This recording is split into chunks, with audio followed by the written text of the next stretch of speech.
Hello welcome back to our channel. അപ്പോൾ നമ്മളിന്ന് ഗോതമ്പ് പൊടിയും മുട്ടയൊക്കെ കൊണ്ട് ഉണ്ടാക്കാൻ പറ്റിയ നല്ലൊരു പലഹാരത്തിൻ്റെ ടേസ്റ്റി ആയിട്ടുള്ള ഒരു പലഹാരത്തിൻ്റെ റെസിപ്പിയാണ് കാണിക്കുന്നത്. നമുക്ക് വീഡിയോയിലേക്ക് പോകാം.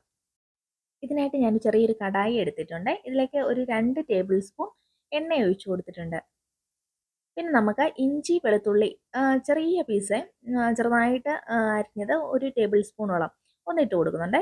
ഇത് ചെറുതായിട്ടൊന്ന് മൂത്ത് വരുമ്പോഴത്തേക്ക് നമുക്ക് അത്യാവശ്യം വലിപ്പമുള്ള ഒരു സബോള ചെറുതായിട്ടൊന്ന് കൊത്തിയരിഞ്ഞതാണ്. അത് ഇതിലേക്ക് ഇട്ട് കൊടുക്കാം കേട്ടോ. പിന്നെ നമ്മൾ ചേർത്ത് കൊടുക്കുന്നത് കിഴങ്ങാണ്, ഉരുളക്കിഴങ്ങ്. അത് അത്യാവശ്യം നല്ല വലിപ്പമുള്ള ഒരു ഉരുളക്കിഴങ്ങാണ്.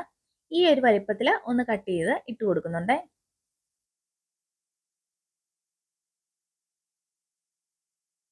പിന്നെ നമ്മൾ ഇതിലേക്ക് ആവശ്യത്തിന് ഉപ്പ് ചേർത്ത് കൊടുക്കുക കേട്ടോ. ഒരു 1/4 ടീസ്പൂൺ ഉപ്പ് ചേർത്ത് കൊടുക്കുന്നുണ്ട്. എന്നിട്ട് എല്ലാം നന്നായിട്ടൊന്ന് മിക്സ് ചെയ്തെടുക്കാവേ.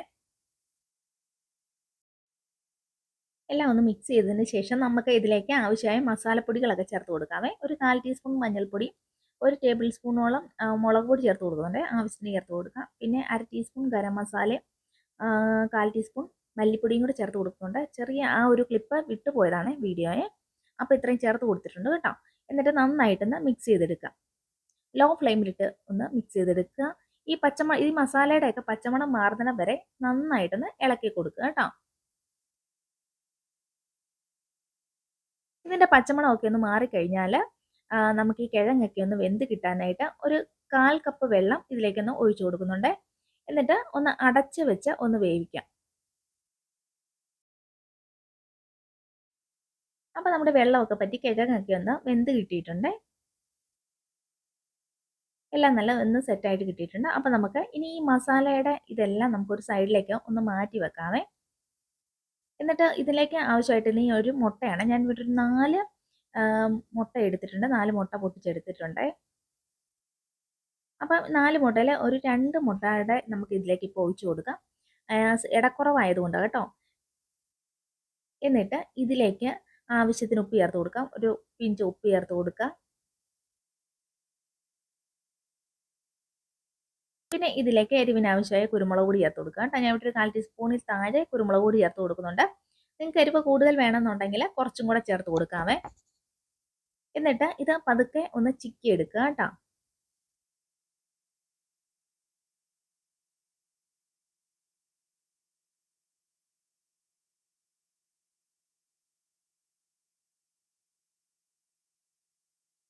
ഇതുപോലെ ബാക്കിയുള്ള മുട്ടയും ഒന്ന് ചെയ്തെടുക്കുന്നുണ്ട്.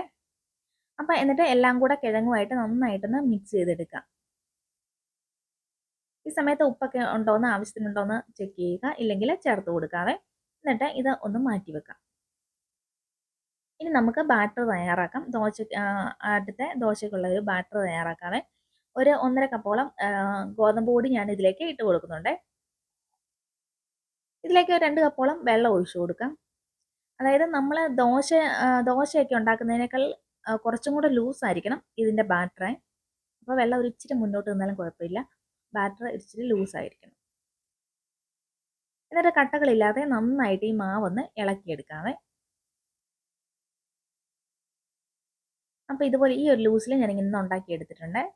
എന്നിട്ട് ഒരു പാനിലേക്ക് ഈ മാവൊന്ന് ഒഴിച്ചു കൊടുത്തൊന്ന് നന്നായിട്ട് പരത്തി കൊടുക്കുന്നുണ്ട്. കനം കുറച്ചാണ് പരത്തിയെടുക്കുന്നത്.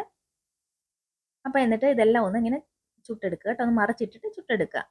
അപ്പോൾ ഇതുപോലെ അധികം മൊരിയണ്ട, ജസ്റ്റ് ഒന്ന് വെന്ത് കിട്ടിയാൽ മതിയേ. അപ്പോൾ ഞാൻ എല്ലാം ഇങ്ങനെ ഒന്ന് ഉണ്ടാക്കിയെടുത്തിട്ടുണ്ട്. എന്നിട്ട് ഓരോ ദോശയും എടുക്കുക. ഇതിൻ്റെ അകഭാഗത്തേക്കാണ് ഇത് വെച്ച് കൊടുക്കുന്നത്. അപ്പോൾ ഒട്ടിക്കാൻ എളുപ്പമായിരിക്കും. നമ്മൾ മാവൊന്നും തൂത്ത് കൊടുക്കാതെ തന്നെ ഒട്ടിച്ചെടുക്കുക. എന്നിട്ട് മസാല വെച്ച് കൊടുത്തിട്ട് ഒരു ഭാഗം ഇങ്ങനെ ഒന്ന് മടക്കി കൊടുക്കുക കേട്ടോ. എന്നിട്ട് പതുക്കെ ഇങ്ങനെ ഒന്ന് പ്രസ് ചെയ്ത് കൊടുത്താൽ മതി. അതിങ്ങനെ ഒട്ടിക്കോളൂ. ഗോതമ്പ് മാവായതുകൊണ്ട് അതിങ്ങനെ ഒട്ടി വന്നോളും. അഥവാ ഒട്ടുന്നില്ലെങ്കിൽ കുറച്ച് ഒന്ന് മാവ് വെള്ളത്തിൽ കലക്കിയിട്ട് ചെറുതായിട്ടൊന്ന് തൂത്ത് കൊടുത്തിട്ടൊന്ന് ഒട്ടിച്ചു കൊടുത്താൽ മതിയേ. ഇതെനിക്ക് അല്ലാണ്ട് തന്നെ ഇങ്ങനെ ഒന്ന് ഒട്ടിക്കിട്ടിട്ടുണ്ട്.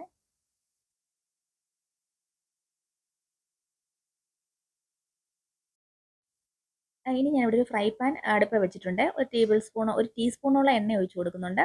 നമുക്കിത് ഒന്ന് 2 ഭാഗം ഒന്ന് മൊരിച്ചെടുക്കണം. നമ്മുടെ ദോശ ഒന്ന് വെന്ത് കിട്ടിയിട്ടല്ല ഉള്ളൂ. അപ്പോൾ 2 ഭാഗം മൊരിച്ചെടുക്കണേ.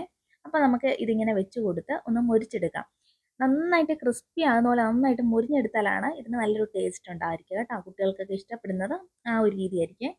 അപ്പം ഇങ്ങനെ രണ്ട് ഭാഗവും തിരിച്ചും മറിച്ചു ഇട്ട് കൊടുത്ത് ഒരു ലോ ഫ്ലെയിമിലിട്ട് നന്നായിട്ടൊന്ന് മുരിച്ചെടുക്കുക കേട്ടോ. ലോ ഫ്ലെയിമിൽ വെച്ച് കൊടുക്കുക. അപ്പം നന്നായിട്ട് എന്നിട്ട് മുരിച്ചെടുക്കുക. അപ്പോൾ ഇത്രയേ ഉള്ളൂ വീഡിയോ. ഇഷ്ടമായാൽ ഒന്ന് സബ്സ്ക്രൈബ് ചെയ്ത് സപ്പോർട്ട് കൂടി ചെയ്യുക കേട്ടോ.